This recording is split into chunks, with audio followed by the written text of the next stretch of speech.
a ti nós adoramos, pois Deus eterno és.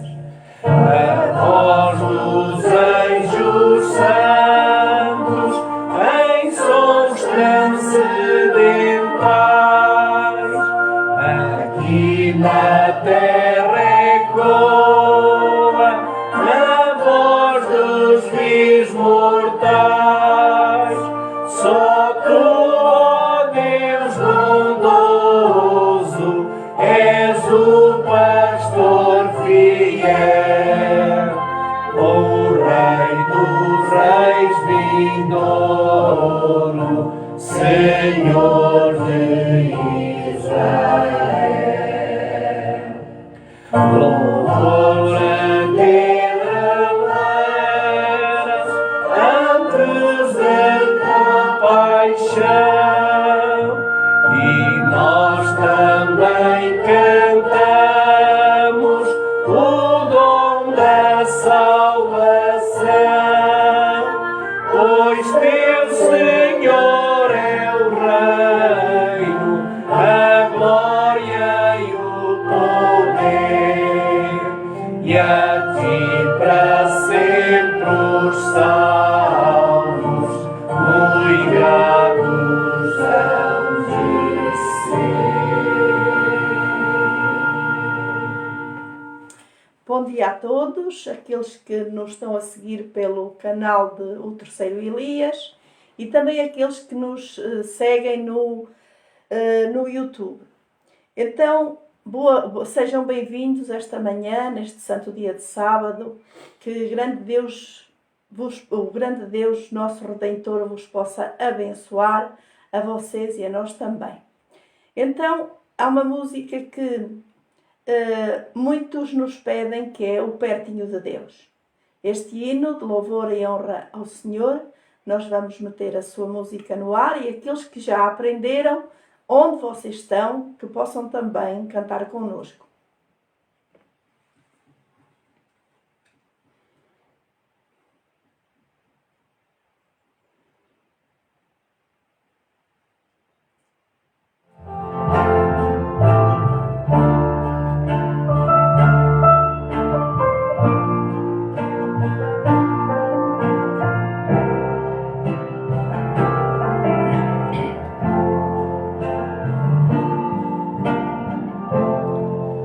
Quando estou pertinho dele,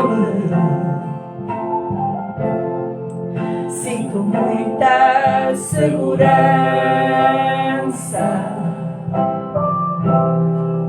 Quando estou pertinho dele, nunca penso em desistir, nunca perco a esperança.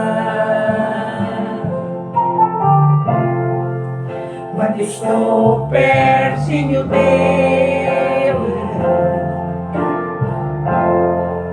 eu não tenho ansiedade.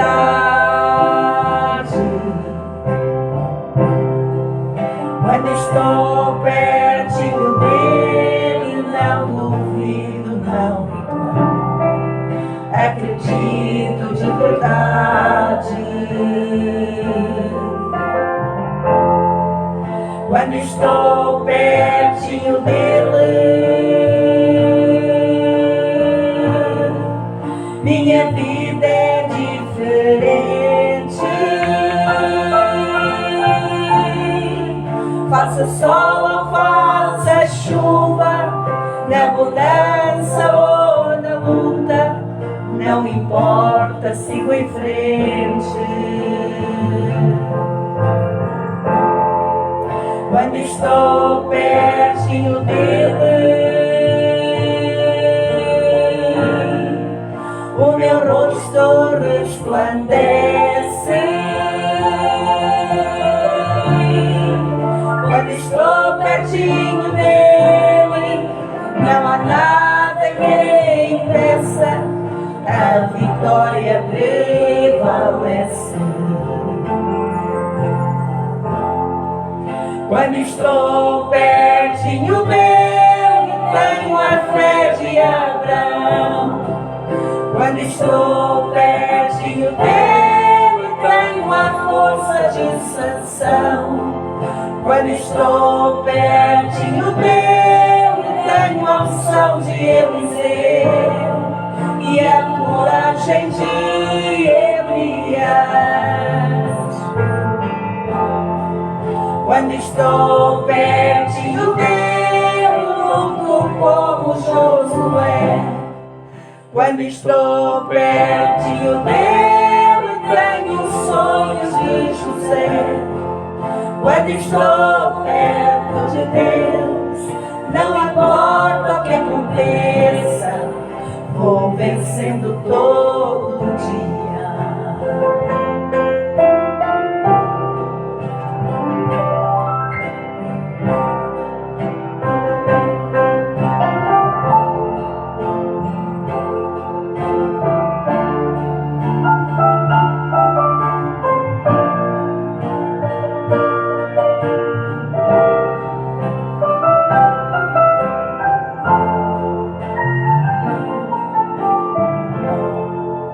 Quando estou pertinho dele,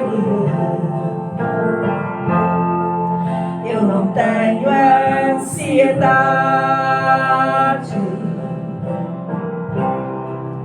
Quando estou pertinho dele, não duvido, não reclamo.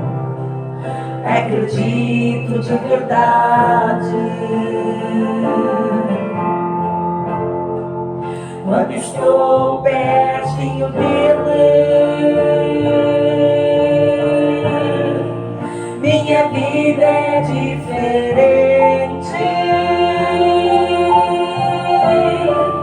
Faça sol ou faça chuva, na bonança ou na luta, não importa, sigo em frente. Quando estou pertinho dele, o meu rosto resplandece. Quando estou pertinho dele, não há nada que impeça, a vitória prevalece. Quando estou pertinho dele, tenho a fé de Abraão. Quando estou pertinho dele, tenho a força de Sansão. Quando estou pertinho dele, tenho a unção de Eliseu e a coragem de Elias. Quando estou pertinho dele, luto como Josué. Quando estou pertinho dele, tenho os sonhos de José. Quando estou perto de Deus, não há nada que impeça, a vitória prevalece.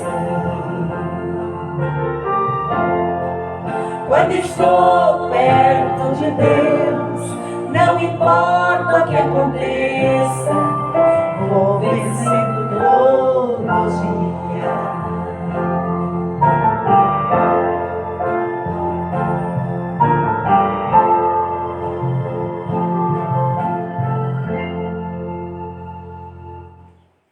Agora, antes de lermos a lei do Senhor, que normalmente nós lemos de cada sábado, vamos entoar as estrofes do hino do Hinário Adventista 526, que é aquilo que nos fala da lei do Senhor.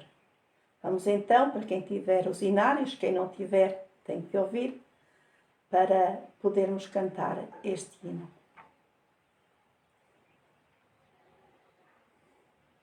Bom dia, Zita. Que Deus a abençoe grandemente e que a família possa estar bem. E há alguns também que nos estão vendo, mas que nós não conseguimos vê-los.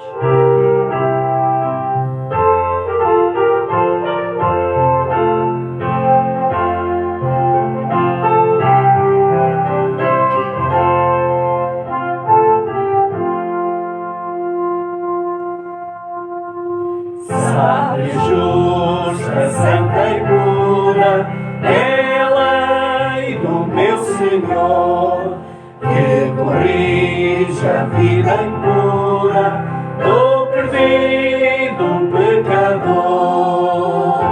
Do Senhor o ensinamento sempre ali perfeito está, é tão rica em seus preceitos e conselhos santos dá.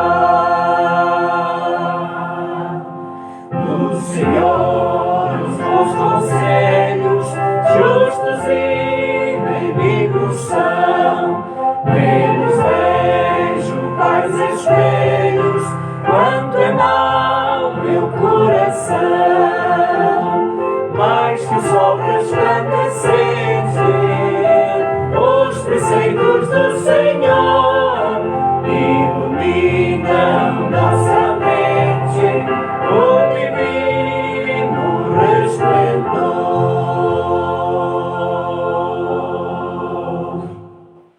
Então diz-nos que a lei para nós é como um espelho. E é verdade que um espelho mostra-nos quando nós estamos sujos, se chegarmos a ele.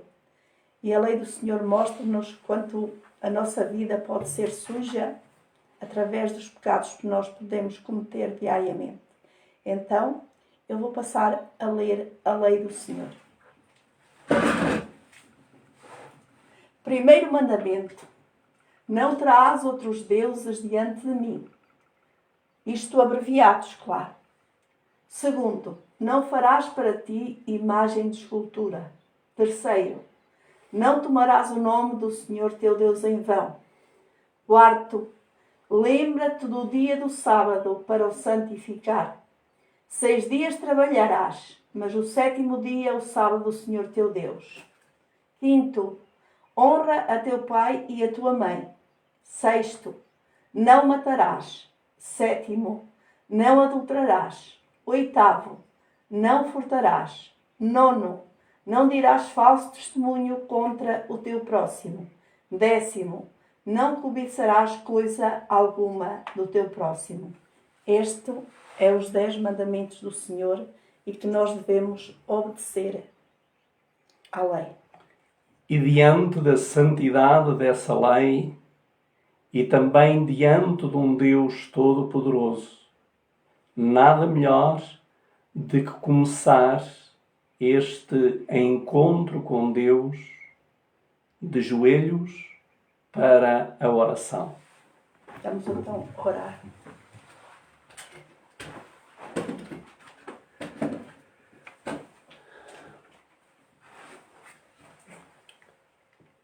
Nosso Deus e nosso Santo e amorável Pai, nós estamos aqui pela Tua infinita e bendita misericórdia, Amém. pela graça do nosso amado Senhor e Salvador Jesus Cristo, que ainda está aberta para todos aqueles que de bom grado o queiram aceitar de todo o coração, vivendo em verdadeira obediência à sua pessoa e àquilo que Ele nos deixou escrito por meio da sua palavra. Nosso amado Pai, nós te queremos agradecer pela santidade deste dia. É verdade que são poucos no mundo que se prostram sábado após sábado, mas nós aqui estamos e que cada sábado nós fazemos questão de apresentar a Tua santa lei diante do povo, porque é uma lei pura, é uma lei santa, justa e boa, e que, como disse o apóstolo São Paulo, segundo o homem interior, tenho prazer na lei de Deus. Querido Pai, nós queremos pedir uma bênção para todos aqueles que nos visualizam.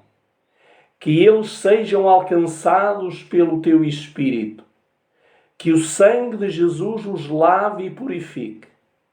E que a nós se sirvas também de nós, purificando os nossos lábios com a brasa viva do Teu altar.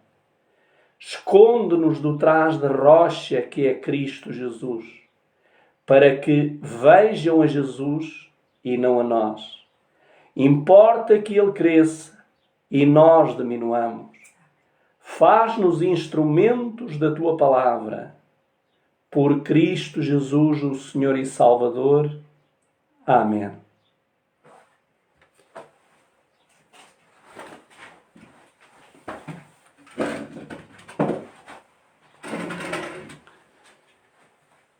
Queremos apenas dizer que aparentemente parece que estávamos arredados das redes sociais, e é verdade que o estamos a fazer ao longo do dia, mas pelo menos ao sábado eu tenho sentido, até porque há pessoas que nos são muito não fiéis a nós, mas fiéis àquilo que nós pregamos, então achamos por bem cada sábado pelo menos transmitir de uma forma direta.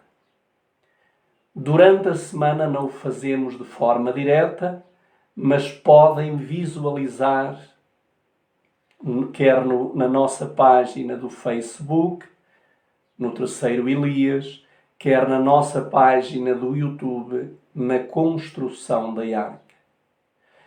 Durante estes dias não fizemos nenhum vídeo, durante sensivelmente 8 dias, porque estivemos ocupados com outras coisas, mas a partir de agora nós vamos continuar a fazê-los, e volto a dizer, não de uma forma direta, mas através de gravação, porque às vezes não temos tempo para estar às horas certas, e o que importa é que os vídeos sejam publicados.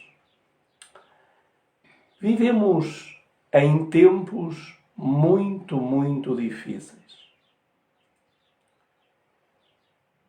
Eu lembro-me de um dia estar em Elvas e a certa altura, no meio de uma aglomeração de pessoas, havia gritos no meio desse grupo. E o que é que havia acontecido? As pessoas juntavam-se àquele grupo e no centro das atenções estava um casal, marido e mulher, em gritos.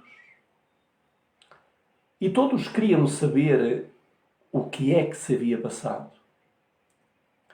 E o que se havia passado é que aquela família, eles tinham ido a Badajoz a almoçar. E tudo correu muito bem, como eles esperavam, e quando regressaram a casa, eles esqueceram-se do seu filho, que era um bebezinho, no restaurante.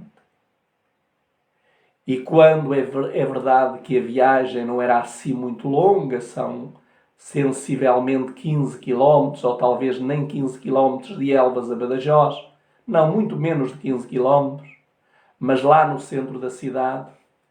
E então aquela mãe e aquele pai esqueceram-se do seu próprio filho no restaurante.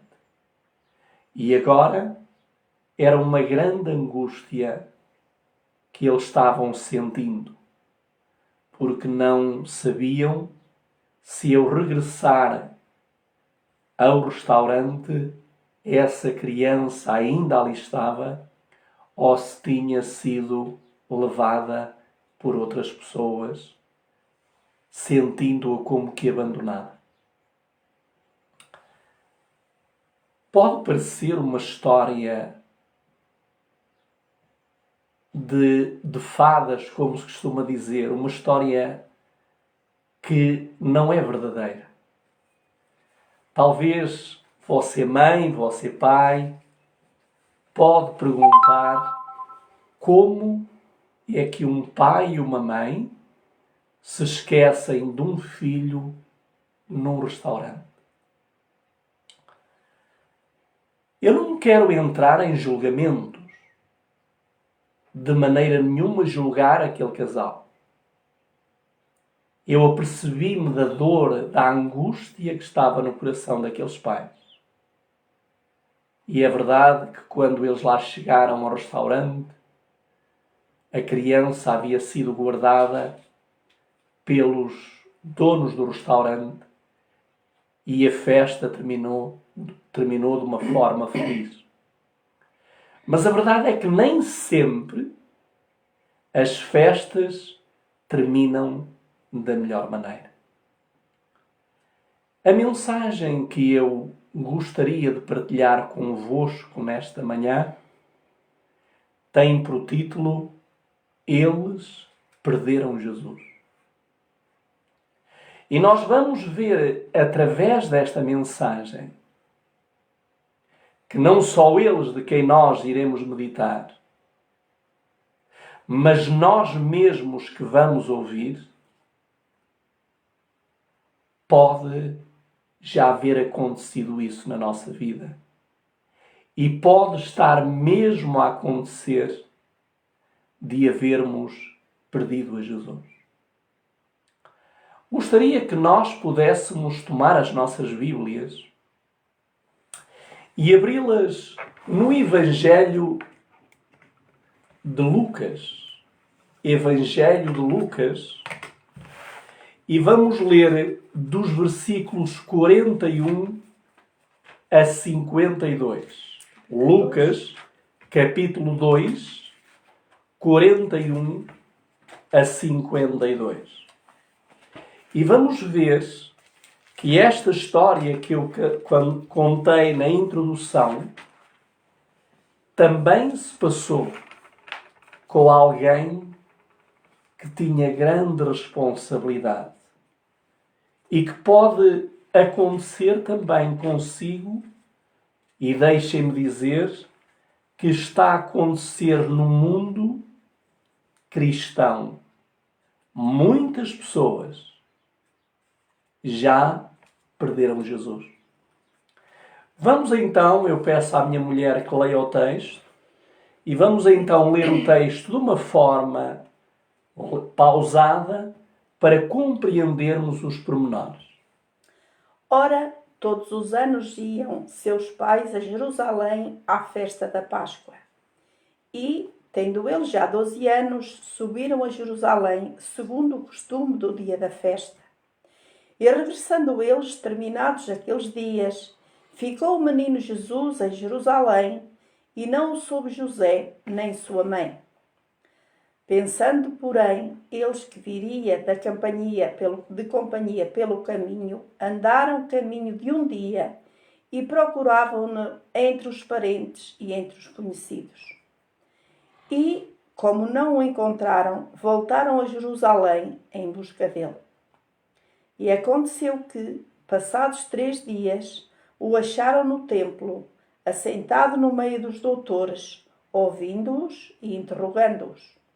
E todos os que ouviam admiravam a sua inteligência e as respostas. E quando o viram, maravilharam-se. E disse-lhe sua mãe: Filho, por que fizestes assim para conosco? Eis que o teu pai e eu ansiosos te procurávamos. E ele lhes disse: Por que é que me procuráveis? Não sabeis que me convém tratar dos negócios do meu pai? E eles não compreenderam as palavras que lhes dizia.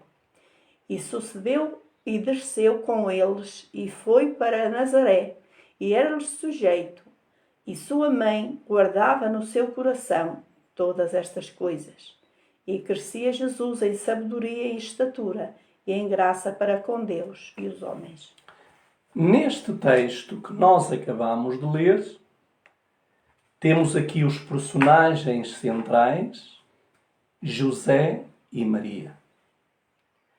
E José e Maria foram a uma festa, que era a festa da Páscoa, em que todos os judeus deveriam fazer questão de pelo menos uma vez no ano estarem nesse dia em Jerusalém.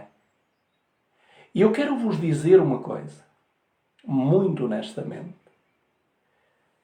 Não estamos a falar de uns personagens quaisquer.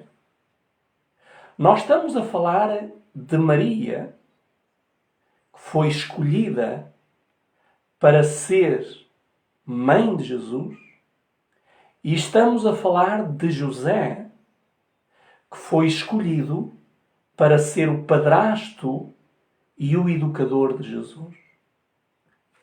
Estamos a falar de duas pessoas que obedecem ao ritual, mas como nós vamos descobrir nas Escrituras, houve algo que eles fizeram e que a grande maioria do mundo cristão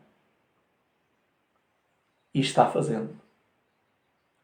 Mas eu gostaria que nós pudéssemos entender isto hoje de uma forma bem clara. Porque a mensagem que nós queremos transmitir não é uma mensagem de acusação, mas é uma mensagem de introspeção.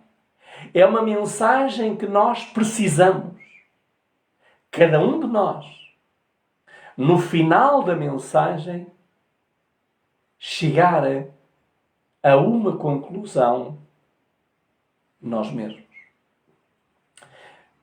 Vejamos então que o versículo que mais nos faz doer a alma é aquele que nós encontramos no capítulo 2 de Lucas e no verso 46. Notem que o verso 46 diz assim: E aconteceu que após 3 dias eles o acharam. Deixem-me dizer-vos uma coisa. A história do casal que eu introduzi, que deixou o filho em Badajoz no restaurante. Deixou o bebê no restaurante. E a história de José e Maria, passado 3 dias, teve um final feliz. E qual foi o sinal feliz? Foi que eles, quer um, quer outro, encontraram aqueles que eles julgavam perdido. Mas eu gostaria, em primeiro lugar, que nós pudéssemos entender algo que a Bíblia começa por descrever no versículo 41. Notem que no versículo 41, este verso mostra-nos a verdadeira fidelidade deste matrimónio, marido e mulher, a Deus. Diz-nos assim: Ora, seus pais iam todos os anos para a celebração, para Jerusalém, à festa da Páscoa. Portanto, vimos que Jesus estava com 12 anos, e o que quer dizer que pelo menos há 12 anos, mas sabemos que foram muito mais do que esses anos, todos os anos, eles faziam esta viagem. Deixem-me só ler que há aqui a irmã Maria Inês Silva, eu abro aspas porque há qualquer... Ela diz, vai fazer uma cirurgia de alto risco, neurisma, na veia aorta do coração. Chama-se Luís Cláudio.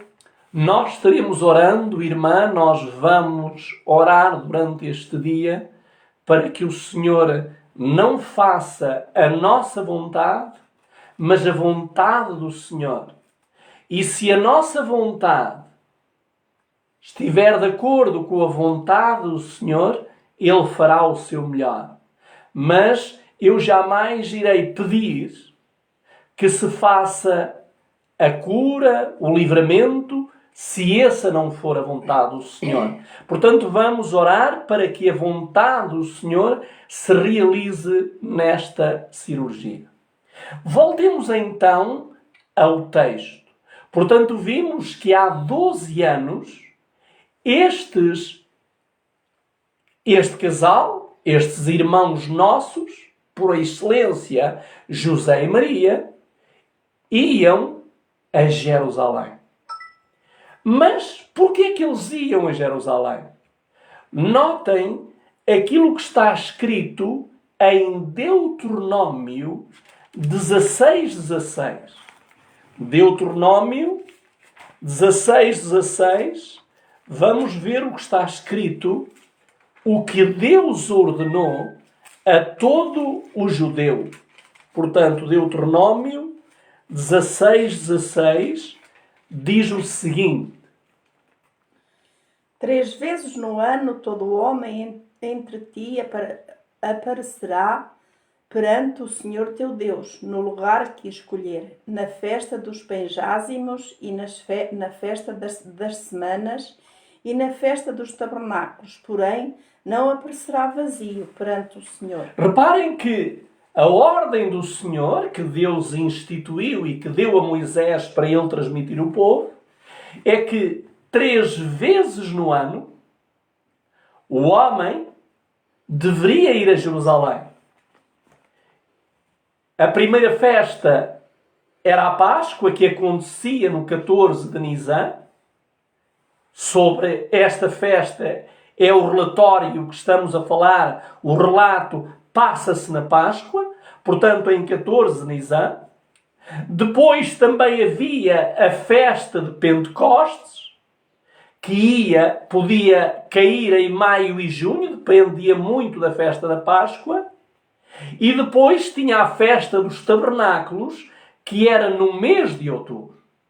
Ou seja, havia 3 feriados divinos: Páscoa, Pentecostes e tabernáculos, em que o povo, sobretudo os varões, deveriam se deslocar a Jerusalém, independente da distância, para obedecer à ordem do Senhor. E uma das coisas que Deus ordenou é que eles não deveriam ir apenas lá. Há um requisito que está na palavra de Deus que nos mostra o que é que deveria acontecer com aqueles que visitavam Jerusalém. A palavra de Deus diz: e não aparecerão vazios diante do Senhor. Portanto, cada judeu, cada filho fiel de Deus, deveria ir 3 vezes a Jerusalém e não podia ir de mãos vazias. Ele deveria ir sempre com uma oferta para o Senhor. Uma oferta de gratidão. Uma oferta de sacrifício. Uma oferta de súplica pelos seus pecados. Pelo perdão dos seus pecados. Nunca poderia ir vazio. Agora, gostaria que também pudéssemos ler um bocadinho mais atrás, no livro de Êxodo, porque no capítulo 23, e vamos ler o versículo 14 até ao versículo 17. 23, 14 a 17. Vamos ver o que é que nos diz. 3 vezes no ano me celebrareis a festa. A festa dos pães ázimos guardarás. 7 dias comerás pães ázimos, como te tenho ordenado, ao tempo apontado no mês de Abib, porque nele saíste do Egito, e ninguém apareça vazio perante o Senhor. e a festa da cega dos primeiros frutos do teu trabalho, que houver semeado no campo, e a festa da colheita à saída do ano, quando tiveres colhido do campo o teu trabalho.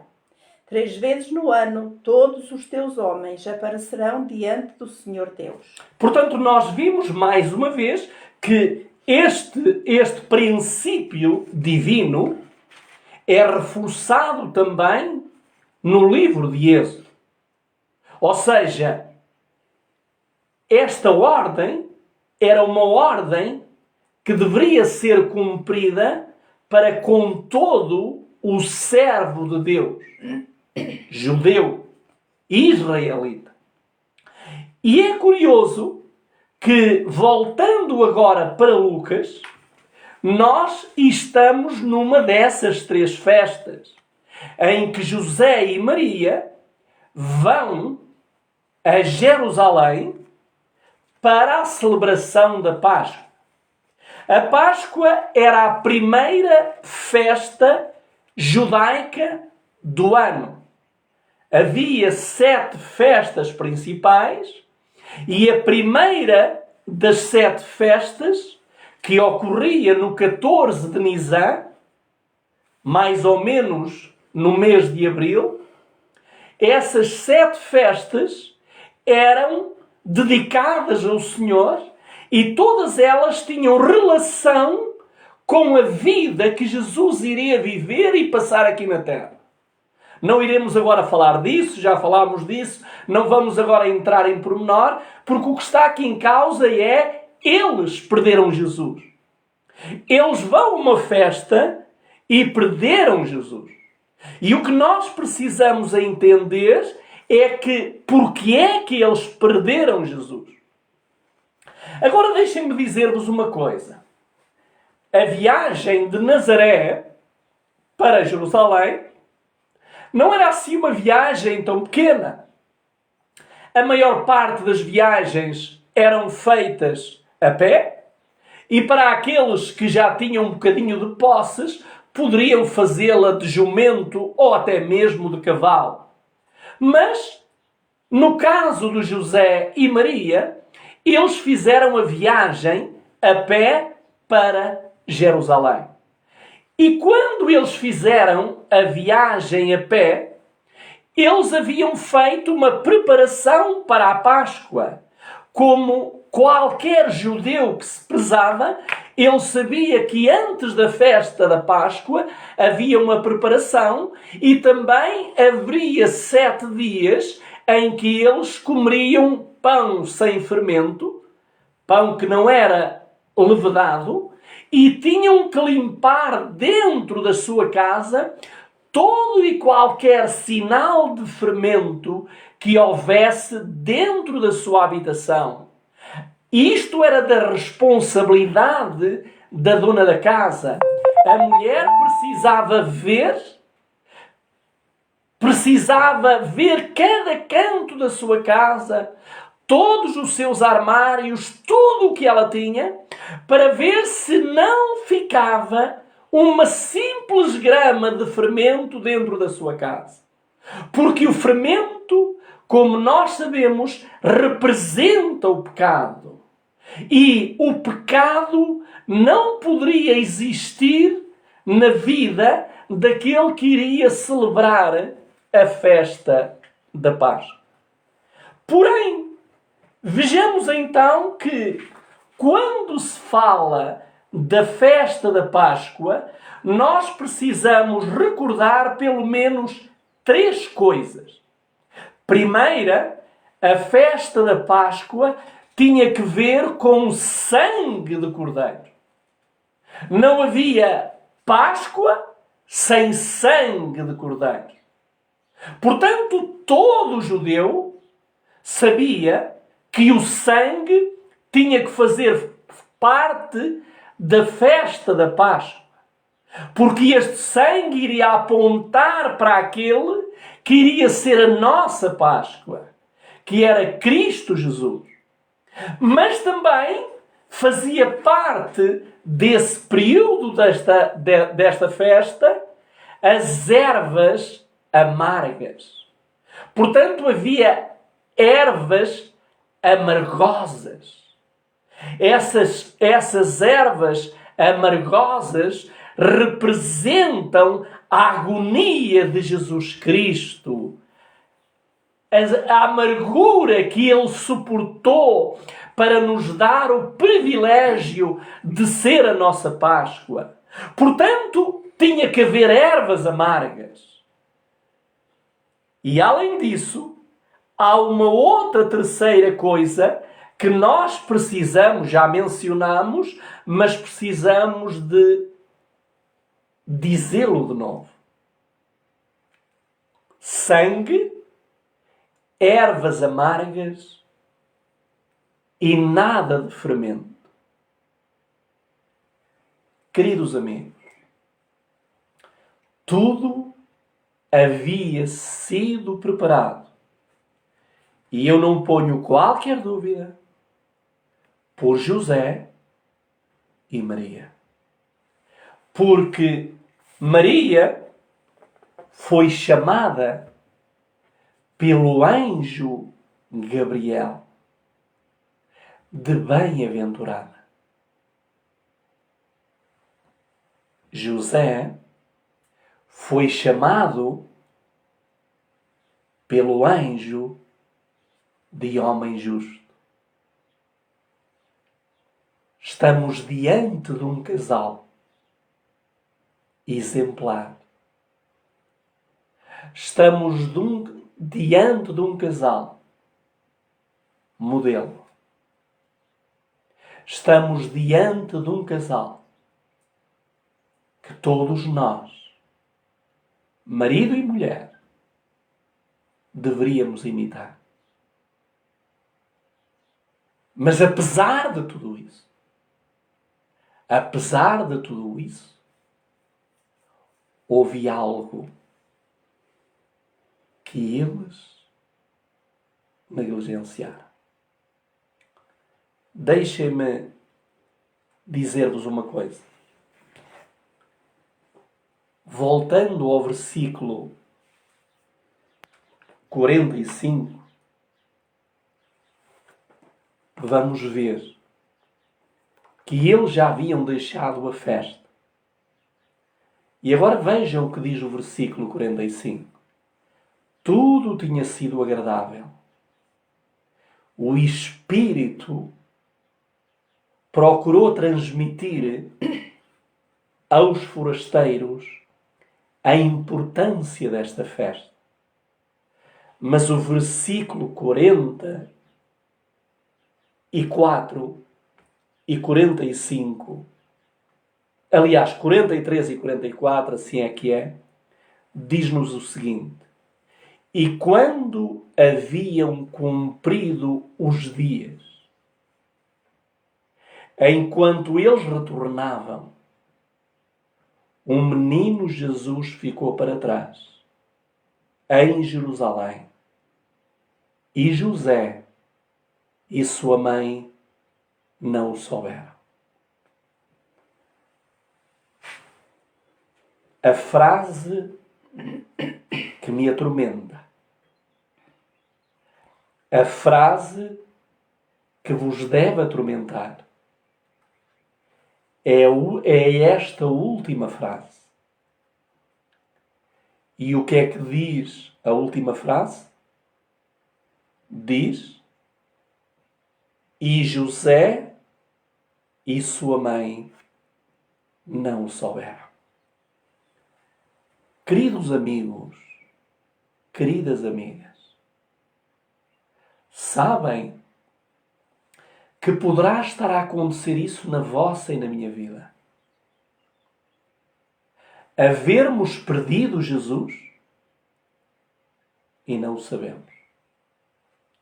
Estamos a cumprir os rituais como eles cumpriram. Eles cumpriram tudo ao pormenor. Eles obedeceram às indicações do Senhor. Mas negligenciaram o mais importante. E quero vos dizer, meus queridos irmãos e amigos, que nos tempos que vivemos, há muitos que não o sabem, mas já perderam Jesus de vista. E eu quero vos dizer que há muito pouco tempo eu estive com algumas pessoas que querem fazer tudo o que é ritual. Querem ensinar aos outros tudo o que é ritual. E não há nada errado nisso.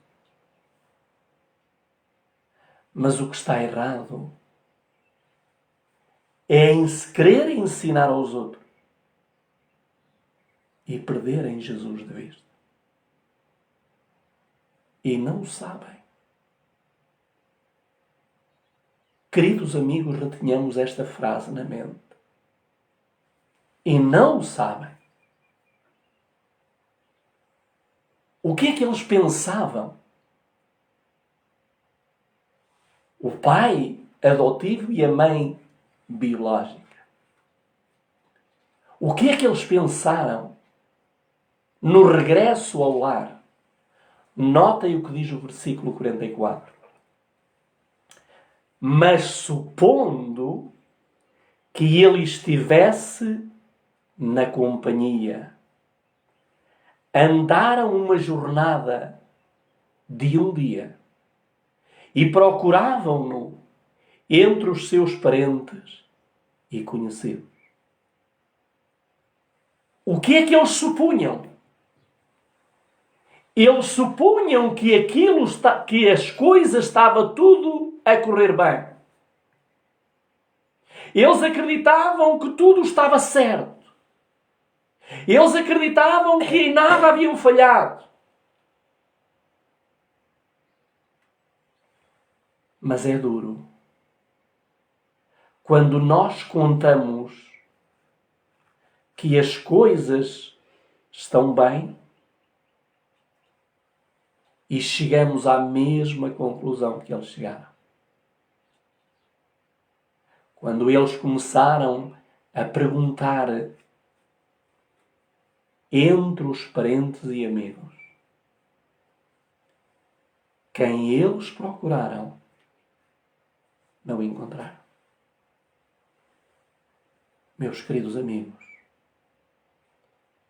deixem-me dizer-vos uma coisa. Vai haver muito boa gente que vai procurar e não vai encontrar. E eles já estão tão longe da distância em que deixaram Jesus que não vão conseguir encontrar. E quero vos dizer, com tristeza na alma, que a grande maioria dos que se dizem cristãos, dos que se dizem adventistas do sétimo dia, dos que se dizem povo do resto, povo remanescente, não vão encontrar Jesus. Sabem porquê? Porque eles negligenciaram o mais importante. Diz-nos o texto: andaram uma jornada de um dia. Eu não sei quantos quilómetros se pode fazer num dia a caminhar, mas talvez 20, 30 quilómetros à vontade. Se é um dia, é muito mais. Portanto, estavam muito longe, muito distantes daquele que eles procuravam. Quantas pessoas, quantos que se dizem cristãos, já perderam Jesus de vista. E a menos que se arrependam rápido e voltem aonde o perderam, eles mesmos estão perdidos. Sabem que no livro do Apocalipse, quando o anjo do Senhor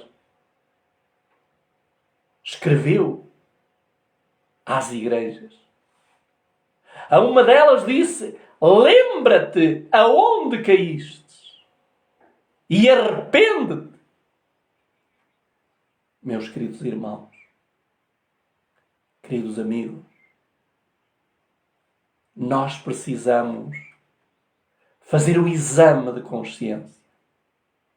E eu quero vos dizer que nestes dias eu tenho estado a fazer o exame de consciência. Porque eu, em muitas coisas, tinha perdido Jesus de vista.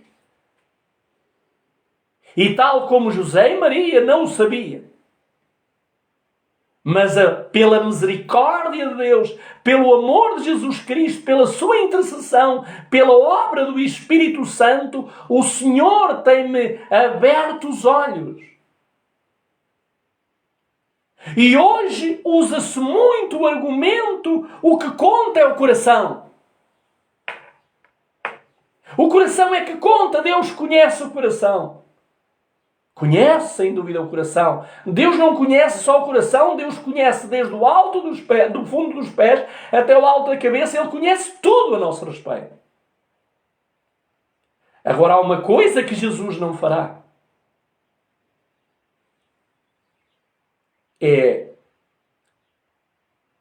fazer o que nós temos que fazer.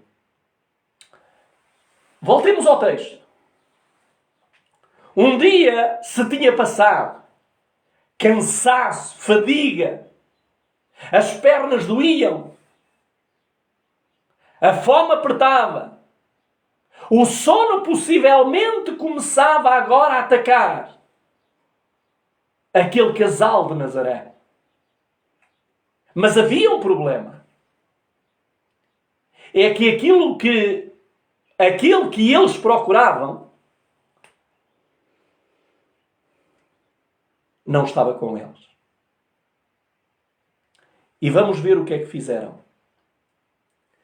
Vamos ler agora o versículo 45 de novo. E como não o encontraram, voltaram a Jerusalém em busca dele. Reparem, qual era a solução? Voltar a Jerusalém. Agora, o que é que acontece?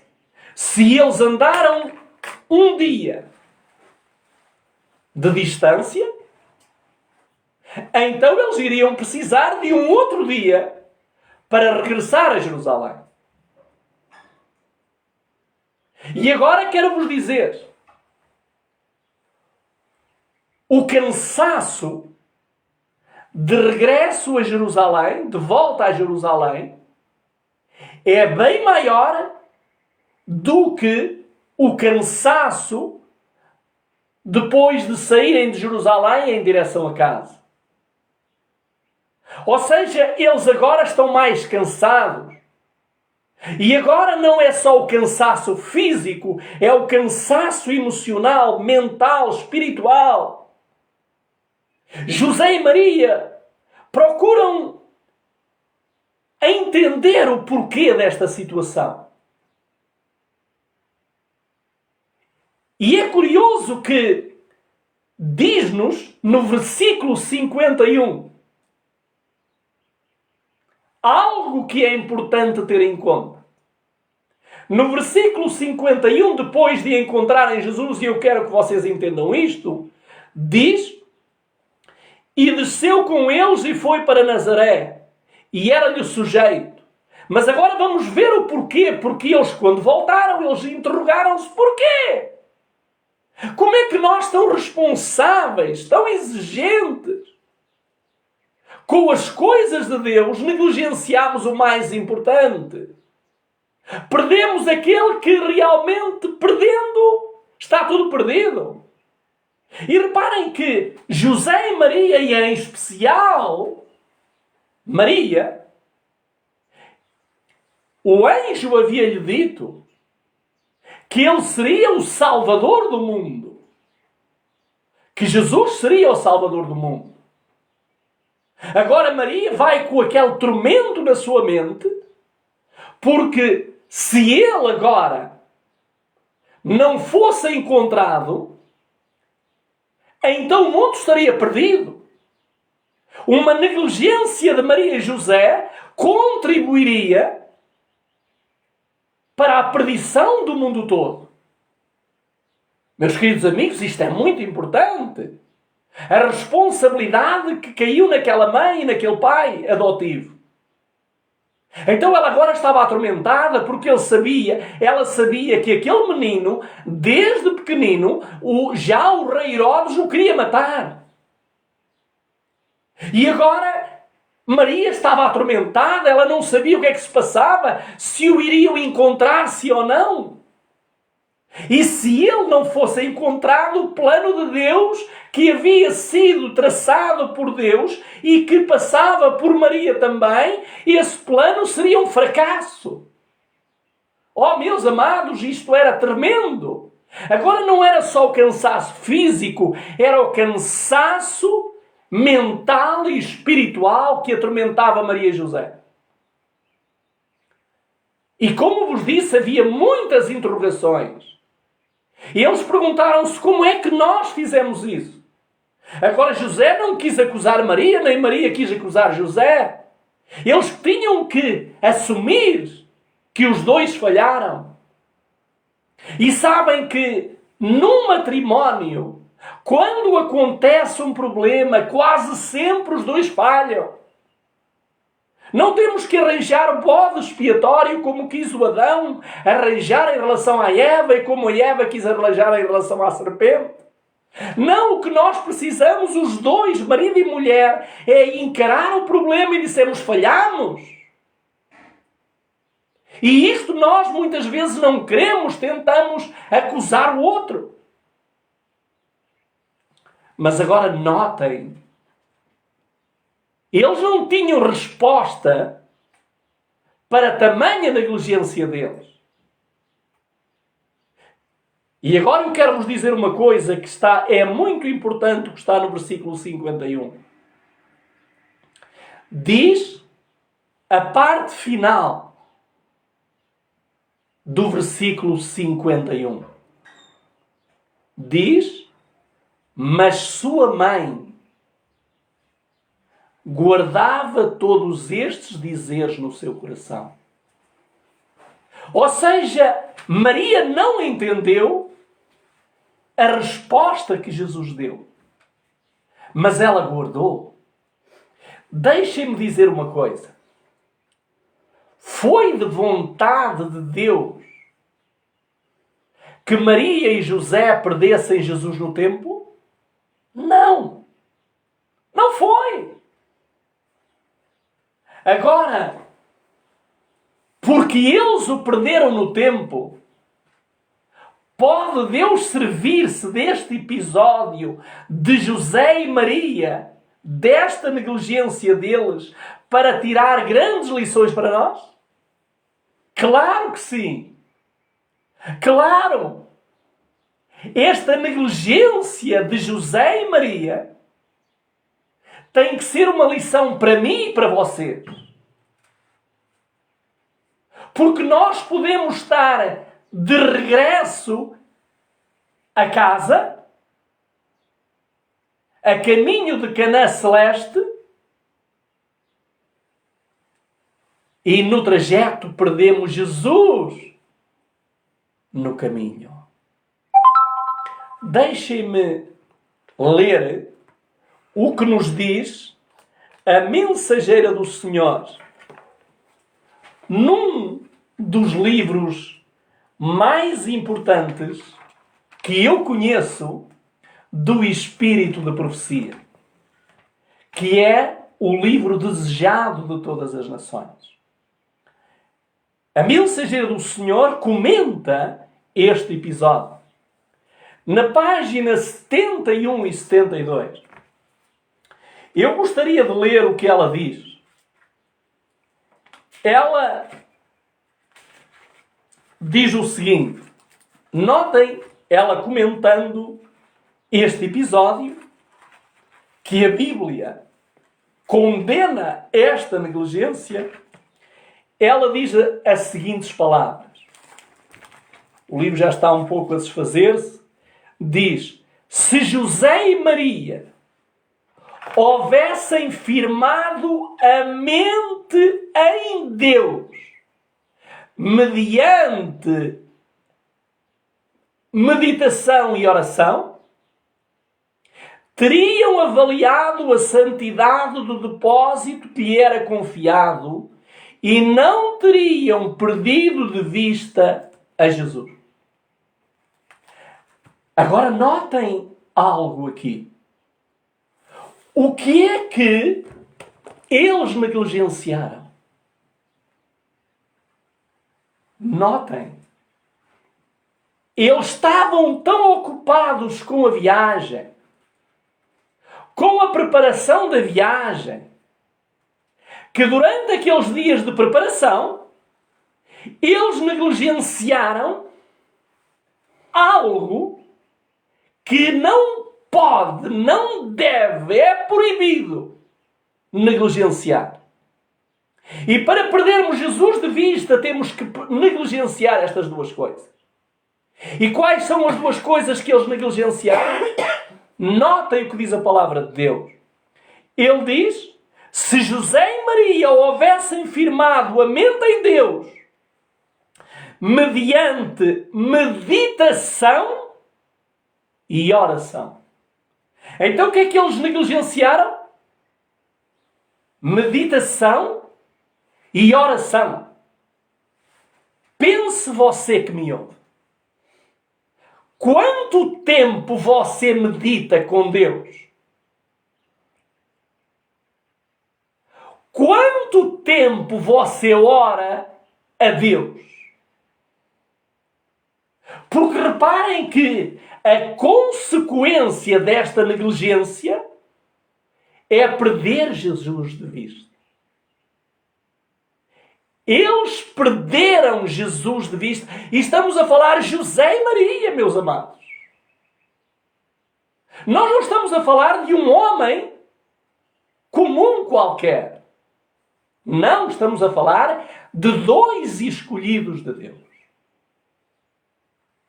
Eles perderam Jesus porque negligenciaram a meditação e a oração. Deixem-me dizer o que é a meditação. A meditação da sua palavra é Deus falando comigo. Hoje e todos os dias eu procuro levantar de madrugada. Porque eu preciso que Deus fale a mim. E durante esta semana Ele falou comigo, e irei postar um assunto que vai fazer correr muita crítica. Mas irá ser postado. Mas o que eu quero dizer é o seguinte. A meditação é Deus falando comigo. A oração é eu falando com Deus. Se você negligencia isso, se você não ora, não medita, Jesus está perdido na sua vida. Não sou eu que o digo. Vamos ver o que é que continua a mensageira do Senhor a dizer na página 71 e no livro Desejado a Todas as Nações. Ela diz, pela negligência de um dia. Atenção, hein? Pela negligência de um dia, perderam o Salvador. Então, quanto tempo eu preciso negligenciar para perder o meu Salvador? Um dia. Se você passa um dia sem meditar, sem que Deus fale consigo e sem orar, você falando com Deus, você está perdido. E Jesus também está perdido na sua vida. Vamos continuar a ler. Pela negligência de um dia, perderam o Salvador. Custou-lhes, porém, 3 dias de ansiosas buscas o tornar a encontrá-lo. O que é que lhes custou? Cansaço, angústia, sofrimento, muitas interrogações. Agora note o que diz a mensageira do Senhor. O mesmo quanto a nós, por conversas ociosas. Quantas vezes conversas que estamos a ter são conversas ociosas. E o que é uma conversa ociosa? Uma conversa ociosa é que não agrada a Deus, nem contribui para a santificação de quem a fala. São conversas sem nexo, sem valor. Porque a palavra de Deus disse: tudo o que é justo, tudo o que é útil, tudo o que é de boa fama, tudo o que é honesto, nisso pensai. Tudo aquilo que agrada a Deus deve ser o motivo da nossa conversação. E diz aqui: o mesmo quanto a nós, por conversas ociosas, por maledicência e negligência na oração, podemos perder num dia a presença do Salvador. E talvez leve muitos dias de dolorosa busca o tornar a achá-lo e reconquistar a paz que perdemos. Reparem quantos dias levou José e Maria a encontrá-lo. 3 dias. Uma negligência tem sempre um preço amargo. Eu quero vos dizer uma coisa. Ainda há dias aqui estiveram algumas pessoas estrangeiras, algumas vindas da América, e eu vi muita negligência na oração e na meditação. Pessoas de boa vontade, pessoas como José e Maria. E eu não estou a dizer que sou melhor que os outros, porque eu próprio reconheço em mim mesmo e cada dia me esforço para obedecer mais ao Senhor, que tenho sido negligente em muitas coisas. Por isso, deixem-me dizer que a negligência da meditação e da oração leva a perder Jesus de vista. Agora quero dizer-vos uma coisa. No versículo 46, Lucas 2, 46, vamos ver o que é que diz. E aconteceu que, passados 3 dias, o acharam no templo, assentado no meio dos doutores, ouvindo-os e interrogando-os. Portanto, reparem que onde é que eles o encontraram? Diz que demoraram 3 dias para o encontrar. Então vamos raciocinar um pouco. Se eles já tinham andado um dia e chegaram à conclusão que Jesus não vinha, eles iriam precisar de um dia, estavam um pouco cansados, talvez um dia, um pouco mais, para regressar a Jerusalém. E aí faria um dia. Reparem. Um dia, mais outro dia de regresso, são 2. E agora eu quero vos dizer uma coisa. Mas ele disse que só o encontraram ao fim de 3 dias. Porquê? Porque antes de eles irem ao templo, andaram pela cidade de Jerusalém, onde havia meninos a brincar, eles iam ver se lá estavam. Procuraram por toda a parte, até que chegaram ao templo, quando prefazia 3 dias. Queridos amigos, nós corremos um risco. E qual é o risco? Procurar Jesus aonde Ele não está. Quantas pessoas estão a procurar Jesus aonde Ele não está? Vão para as igrejas à procura de Jesus, mas Jesus não está nas igrejas. A maior parte das igrejas, Jesus não está lá. A grande maioria já perdeu Jesus de vista. As pessoas fazem os rituais, fazem tudo, mas Jesus não está na igreja. Agora, eles lembram-se de ir onde era o centro da festa, que era o templo de Jerusalém. Era ali que era derramado o sangue. Era ali que se levavam as ofertas.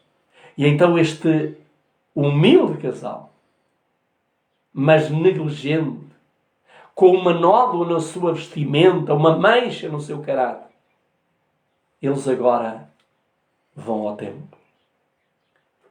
Cansados, esgotados. Talvez com o sentimento de que já não iriam encontrar. Mas quando eles entram no templo, diz-nos: e aconteceu que após 3 dias, eles o acharam no templo. E o que é que ele estava a fazer? Estava a falar com os líderes religiosos. Os líderes religiosos, vocês poderiam ver isso, não temos tempo para mais, mas os líderes religiosos estavam encantados com a sabedoria daquele menino. Menino que aos 12 anos iria ter uma grande responsabilidade. Porque para um judeu, os 12 anos era o tempo da grande mudança. E ali estava. José e Maria agora ficam mais calmos. A paz desceu sobre eles por 2 razões. Primeiro, porque o encontraram. E segundo, porque a presença de Jesus na vida deles era a razão da sua paz. Durante 3 dias estiveram sem paz no coração. Agora, eles ouvem Jesus. E ao verem-no, a paz voltou. Porque foi Ele que disse: dou-vos a minha paz. Não a dou como o mundo a dá. Ali estava o doador da paz. Agora Maria e José ficam felizes. Depois de 3 dias de grande angústia. Meu querido amigo, minha querida amiga que me escutais, para que continuar a procurar onde Ele não está? Se Ele pode ser encontrado no teu quarto, ali onde caís de joelhos, reconheceres que o perdestes, reconhecer que tens negligenciado a meditação e a oração, cai de joelhos. Reconhece essa realidade. E vais ver como a paz volta para o teu coração. Essa paz, meu querido irmão, minha querida irmã, que há muito não desfrutas dela. E Deus está a fazer isso por misericórdia, porque Ele quer te dar a paz, mas tu não estás no lugar onde a podes receber, não estás no lugar onde Jesus a pode dar. Agora, deixem-me ler-vos que José e Maria não foram felizes quando encontraram Jesus. Sabem porquê que eles não foram felizes? Vamos ler. A Bíblia diz-nos. O versículo 48, vamos ver o que é que diz. E quando o viram, maravilharam-se, e disse-lhe sua mãe: Filho, por que fizeste assim para conosco? Eis que o teu pai e eu ansiosos te procurávamos. Faço aqui uma pergunta. Em quem estão eles a meter a culpa deste episódio? Em Jesus. Quem é que foi negligente? Foram os pais. Foram os pais. Mas ninguém quer assumir a negligência na sua vida.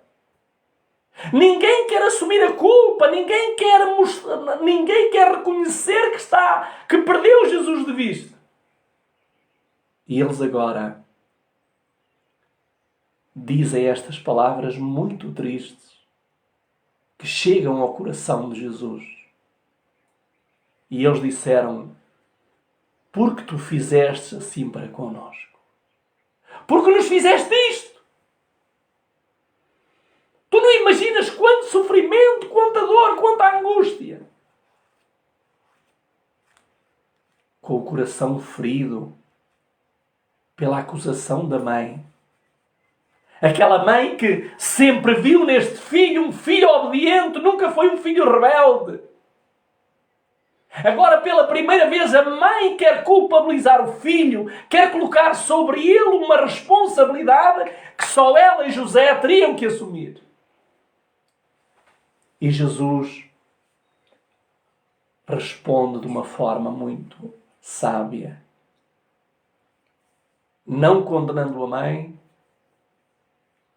mas fazendo uma pergunta à mãe. E qual foi a pergunta que ele fez à mãe? O versículo 49. E ele lhes disse: por que é que me procuráveis? A pergunta foi esta. Qual foi a pergunta? Por que é que vocês me procuram? Por que é que me procuram? Eu não estou no lugar certo. Eu não estou no lugar que foi e está escrito a meu respeito. Que eu sou o Cordeiro de Deus que tira o pecado do mundo. Eu não estou no lugar certo. Por que é que me procuravam? Versículo final de parte. Diz o quê? Não sabeis que me convém tratar-te nos negócios do meu pai? Jesus disse: eu estou no lugar certo. Eu estou fazendo aquilo que o meu pai me ordenou. Convém-me tratar dos negócios dele. E meus queridos irmãos e amigos, qual era o negócio de Jesus? O negócio de Jesus muitos não conseguem entender. Porque ele disse que estava a tratar do negócio do Pai. Que negócio é esse? Vocês sabem que para haver negócio tem que haver algo em troca. Qual era o negócio do Pai? O negócio do Pai era este. João 3,16. Porque Deus amou o mundo de tal maneira que deu o seu Filho unigênito, para que todo aquele que nele crê não pereça, mas tenha a vida eterna. Então qual era o negócio? O negócio é que Jesus estava a preparar-se em vida para dar-se em troca daqueles que se iriam salvar. Esse era o negócio.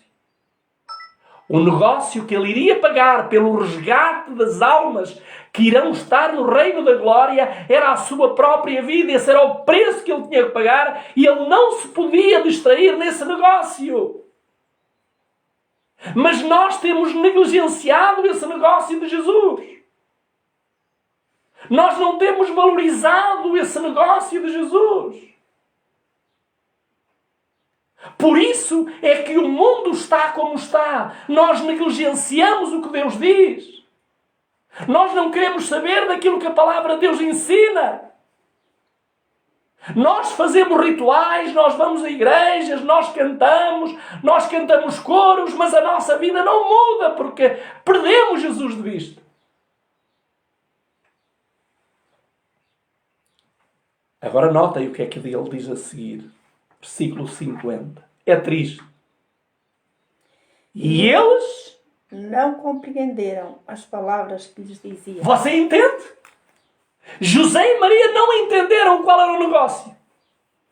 E você entende. Você já entendeu qual é o negócio que ele esteve a tratar aos 12 anos ali no templo. Esse negócio foi para seu bem, para meu bem. Você já entendeu ou ainda não entendeu? Então, se você entendeu, você tem que pôr em prática as palavras que estão escritas no livro de João. Porque Jesus disse que aqueles que entendem, Jesus disse: sereis meus amigos se fizerdes o que eu vos mando. Você entendeu o negócio? Então faça o que Jesus manda. Queridos amigos, o tempo passa velozmente e eu vou ter que concluir. Mas deixem-me, porque eu não posso concluir de maneira nenhuma sem vermos o que é que se paga quando se negligencia a oração e a meditação. Em Mateus 26, 38 e 39. Mateus 26, 38 a 39. Vamos ver outra negligência. Mateus 26, 38 e 39. O que é que diz? Então lhes disse: a minha alma está cheia de tristeza até à morte. Ficai aqui e velai comigo. E indo um pouco mais adiante, prostrou-se sobre o seu rosto, orando e dizendo: meu Pai, se é possível, passe de mim este cálice. Todavia, não seja como eu quero, mas como tu queres. Reparem o que é que Jesus tinha dito aos discípulos. Vigiai comigo. Jesus retira-se. Passa uma hora em oração, a sós. E quando ele regressa, o que é que aconteceu? Encontra-os a dormir. Negligenciaram a oração. Por 3 vezes a história repetiu-se. E sabem o que é que isso lhe custou? Custou-lhe que quando Jesus foi levado e julgado, abandonaram a Jesus. Deixaram Jesus, fugiram de Jesus. Se eles tivessem orado como Jesus ordenou, não teria acontecido isso e Pedro não teria negado 3 vezes. Deixem-me ler agora o versículo 40. Veja o que Jesus lhe disse quando ele chega e os vê dormindo. O que é que diz? E voltando para os seus discípulos, achou-os adormecidos e disse a Pedro: Então, nem uma hora pudestes velar comigo? O que é que Jesus lhe disse? Nem uma hora. Milhões de que se dizem cristãos, nem uma hora velam com Jesus. Perderam Jesus de vista. E quero vos dizer, não vai ser fácil voltá-lo a encontrar. Porque o caminho de volta para Jesus é mais difícil do que o caminho de separação de Jesus. Para nos separarmos dele é fácil. Agora, para o reencontrarmos é difícil. Eu gostaria... Haveria tanta coisa que eu poderia dizer, mas o tempo não me deixa. Mas eu gostaria de ler-vos no Desejado de Todas as Nações, ainda, na páginas 660 e 661. Gostaria de ler-vos o que nos diz a mensageira do Senhor. Diz ela assim: houvesse-os encontrado em oração e ter-se-ia sentido aliviado, e estivessem buscando refúgio em Deus, para que as suas forças satânicas não prevalecessem sobre eles, e Jesus teria sentido confortado da sua firme fé. Mas não deram ouvidos à repetida advertência: vigiai e orai. Ninguém está a dar atenção a esse pedido de Jesus. Eu gostaria de ler agora para vocês 2 homens de Deus que Deus chamou amigos. E eu quero que vocês leiam comigo Gênesis 8:20. Gênesis 8:20. E vamos ver o que é que nos diz a palavra de Deus. Gênesis 8:20. O que é que diz? E edificou Noé um altar ao Senhor, e tomou de todo o animal limpo e de toda a ave limpa, e ofereceu holocausto sobre o altar. O que é que Noé fez quando saiu da arca? Antes de pensar onde vai construir uma casa, antes de pensar o que é que vai fazer com a família, a primeira coisa que ele fez, construiu um altar para adorar a Deus. Esta deve ser a primeira coisa que você e eu devemos fazer cada dia. Mas vamos ver outro homem de Deus. Vamos agora ler no capítulo 12 de Êxodo, Êxodo 12, e vamos ver um outro grande homem de Deus. E vamos ler alguns versos. 12:7 eu vou ler. Êxodo, capítulo 12 e versículo 7. E o que é que diz? Penso que aqui há um erro qualquer. Não, ainda, eu disse que é Êxodo, mas não é Êxodo, é Gênesis. Peço desculpa, eu não estava a encontrar. É Gênesis 12. 12, versículo 7, fala de outro homem de Deus. Vamos ver o que é que diz o versículo 7. E apareceu o Senhor a Abraão e disse: à tua descendência darei esta terra. Edificou ali um altar ao Senhor que lhe aparecera. O que é que ele edificou? Um altar. Um altar, como não é? Mas vamos agora ler um bocadinho mais à frente. Agora 8:13. Aqui. Aliás, 13:18. 13:18 de Gênesis. 13:18. E Abraão mudou as suas tendas e foi, e habitou nos carvalhais de Mamre, que estão junto a Hebrom, e edificou ali um altar ao Senhor. E agora ao 22:9. nós estamos a ver qual era o hábito de Abraão. 22:9. E chegaram ao lugar que Deus lhe dissera. E edificou Abraão ali um altar, e pôs em ordem a lenha, e amarrou a Isaque, seu filho, e deitou sobre o altar em cima da lenha. Então o que é que nós devemos ter e fazer na nossa casa? Um altar. Para que é o altar? Para meditação. De uma forma individual, mas também de uma forma familiar. Notem, eu não vou ter tempo para ler muito, porque quero concluir mesmo agora, mas deixem-me só ler no livro Orientação da Criança, página 517. Diz assim, 517, toda a família deve erigir o seu altar de oração, reconhecendo que o temor do Senhor é o princípio de sabedoria.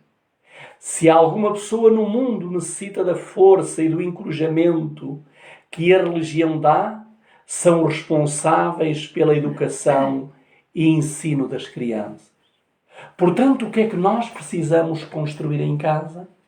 Sobretudo mães que têm filhos, e eu estou aqui a falar para as minhas filhas também e para os meus netos. Construir um altar. Diz-nos um bocadinho mais em baixo. Se já houve um tempo em que toda a casa deveria ser uma casa de oração, agora é esse tempo. Mas sabem que isto já não é mais hoje. Hoje a oração foi substituída pelo telemóvel, pela internet. E hoje quase já não se ora. Diz assim, prevalece a incredulidade e o ceticismo. Predomina a iniquidade. A corrupção penetra nas correntes vitais da alma e irrompe na vida da rebelião contra Deus. E escravas do pecado, as faculdades morais estão sob a tirania de Satanás. A alma torna-se um joguete das suas tentações. E a menos que se estenda um braço poderoso para o salvar, o homem passa a ser dirigido pelo arqui rebelde. Contudo, neste tempo de terrível perigo, alguns que professam ser cristãos não prestam o culto doméstico ou não fazem o culto doméstico. Deixem-me ler agora ainda na página 519. Diz assim, antes de sair de casa para o trabalho, toda a família deve ser reunida e o pai ou a mãe, na ausência dele, deve rogar fervorosamente a Deus que guarde durante o dia. Ide com humildade, coração cheio de ternura e com o senso das tentações e perigos que se acham diante de vós e dos vossos filhos pela fé. Atai-os ao altar, suplicando para eles o cuidado do Senhor. Anjos ministradores hão de guardar as crianças assim consagradas a Deus. Mães, ouçam isto. E ainda, os primeiros pensamentos do cristão pela manhã devem ser para Deus. Os trabalhos seculares e os interesses próprios devem vir em segundo lugar. Os filhos devem ser ensinados a respeitar e a reverenciar a hora de oração. É o dever dos pais cristãos, de manhã e à tarde, pela fervente oração e fé, perseverante, porém um muro em torno dos seus filhos. A oração é um muro. E queria realmente terminar agora com a oração particular. Na página 26 do livro da oração de Ellen White, vejam o que diz a mensageira do Senhor.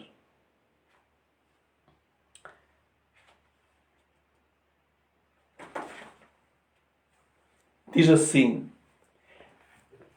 as trevas do maligno envolvem aqueles que negligenciam a oração. Quem é que os envolve? as trevas do maligno. Se você negligencia a oração e a meditação, já perdeu Jesus de vista. As tentações sussurradas do inimigo atraem essas pessoas para o pecado. E tudo isso porque elas não usam os privilégios que Deus lhe deu no encontro divino de oração. Por que razão deviam os filhos e as filhas de Deus ser relutantes para orar, quando a oração é a chave na mão da fé para abrir os armazéns do céu, onde estão entesourados os recursos ilimitados da omnipotência? Vigia, irmãos, a primeira diminuição da vossa luz, a primeira negligência da oração, o primeiro sintoma de sonolência espiritual. Eu não vou poder ler mais, mas leio apenas a última passagem que está no livro também da oração, na página 31. Diz assim: que se passe muito tempo em oração e que se pesquise perseverantemente a palavra, que todos obtenham os factos reais da fé de sua própria alma através da crença de que o Espírito Santo lhes será comunicado, porque têm uma fome e uma sede reais de justiça. Olhem para Jesus com simplicidade e fé. Orem sempre, isto é, e estejam sempre no espírito da oração, e estarão prontos para a vinda do Senhor. Há agora necessidade de muita oração. Cristo ordena: orai sem cessar. Isto é, mantenham a mente erguida para Deus, a fonte de todo o poder e de toda a eficiência. Terminamos com Lucas, no capítulo 2 e no versículo 51. Lucas 2, 51. Vamos ver o que é que nos diz a palavra de Deus. Lucas 2, aliás, exatamente 51. O que é que diz? 51. E desceu com eles, e foi para Nazaré, e era-lhes sujeito, e a sua mãe guardava no seu coração todas estas coisas. O meu desejo é que no fim desta reflexão, Jesus desça à sua vida, à vida da sua família, ao seu lar, e nos ajude a nunca mais o deixar de fora no nosso caminho. Que Deus nos abençoe.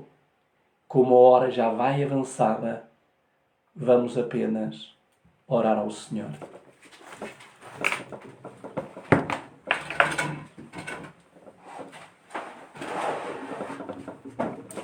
Vamos fazer 2 orações. Eu oro e a minha mulher também vai orar. Começa tu. Bondoso Deus e Pai que habita nos altos céus, Senhor, nós precisamos muito de Ti para nos corrigir na nossa vida. Amém. Porque há coisas ainda na nossa vida que nos fazem separação entre nós e Ti. Tem misericórdia de E nós. Tu, Senhor, queres que façamos na nossa vida, na nossa casa, um altar para Te adorar. Amém. Querido Pai, eu lembro-me, há muitos anos atrás, quando os meus filhos eram pequenos, nós nos reuníamos, Senhor, todos em oração. Amém. Não saíam para a escola sem que houvesse uma meditação matinal. E não nos íamos recolher para cada um para os seus quartos sem que houvesse o culto vespertino, Senhor. Porque, querido Deus, é muito importante que as famílias estejam unidas neste propósito. Querido Pai, nós sabemos que alguns nos estão a ver pelo canal O Terceiro Elias e também no YouTube, Senhor. E aquilo que eu peço, querido Deus, é que cada um deles possa ter esse mesmo altar montado na sua casa. Amém. Um altar de adoração, de oração e louvor a Ti, querido Deus. Porque, ó Senhor, nós não te queremos perder de vista. Amém. Nós não queremos perder Jesus na caminhada que nos conduz a Ti. Amém. Mas a verdade, porém, Senhor, é que para que isso aconteça, temos que deixar que Jesus Cristo tire da nossa vida tudo aquilo que é mau. Amém. Porque, querido Deus, nós falamos de Ti às outras pessoas, mas elas também veem em nós, através, Senhor, dos nossos atos e da nossa conversação, veem em nós, Senhor, ou um exemplo bom ou um mau exemplo. Por isso, Senhor, ajuda-nos, Pai. Querido Pai, por nós próprios não conseguimos, mas por meio de Ti tudo nós podemos. Porque Tu dizes na Tua palavra, tudo posso naquele que me fortalece. Amém. Por isso esperamos em Ti. Fica connosco neste resto de sábado na Tua companhia e abençoa todas as pessoas que nos estão a ver, querido Pai. Obrigada por tudo. Fica connosco em nome de Jesus. Amém. Senhor nosso Deus, da minha parte eu quero agradecer-te muito, mas muito mesmo, porque o Teu Espírito nesta manhã nos alertou de uma forma muito séria para o perigo que todos nós corremos deixar de Jesus perdido na estrada da nossa vida. Amorável Pai, se José e Maria o perderam no templo de Jerusalém, mais fácil será para nós, passadas todas estas gerações mais fragilizadas, perder Jesus de vista. Querido Deus, ajuda-nos. Abre os nossos olhos e ajuda-nos, porque Tu disseste através da Tua mensageira que a negligência deles na meditação e na oração foi a razão de perderem Jesus de vista e custou-lhes 3 dias de grande angústia e grande dor. Possivelmente poderá haver alguém que nos está a visualizar que se vai aperceber que perdeu Jesus de vista, porque já não ora, já não medita. Meu Deus, que esta mensagem o possa fazer regressar aonde perdeu Jesus. Que não se distraia com nada, mas que vá a Jesus, que o busque com todas as forças, porque da mesma maneira como ele estava no templo à espera de José e Maria, ele também está à nossa espera. Obrigado, amado Jesus, porque Tu estavas a tratar do negócio que tem a ver com a nossa vida, mas a nossa vida é eterna. Nós não queremos que esse negócio que Tu fizestes com o Pai possa ser desperdiçado nas nossas vidas. Dá-nos, pois, a vitória.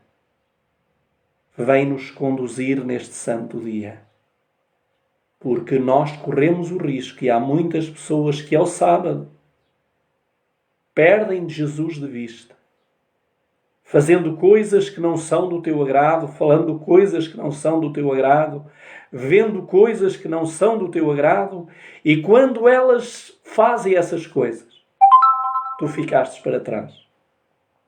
Ajuda-nos a santificar este dia. Corpo, alma e espírito. Abençoa-nos e dá-nos a Tua paz. Em nome de Jesus. Amém. Que Deus vos abençoe e vos guarde. E que esta mensagem fique bem vincada nas vossas mentes. E que nenhum de nós os presentes e aqueles que irão visualizar a posterior, não percam Jesus de vista.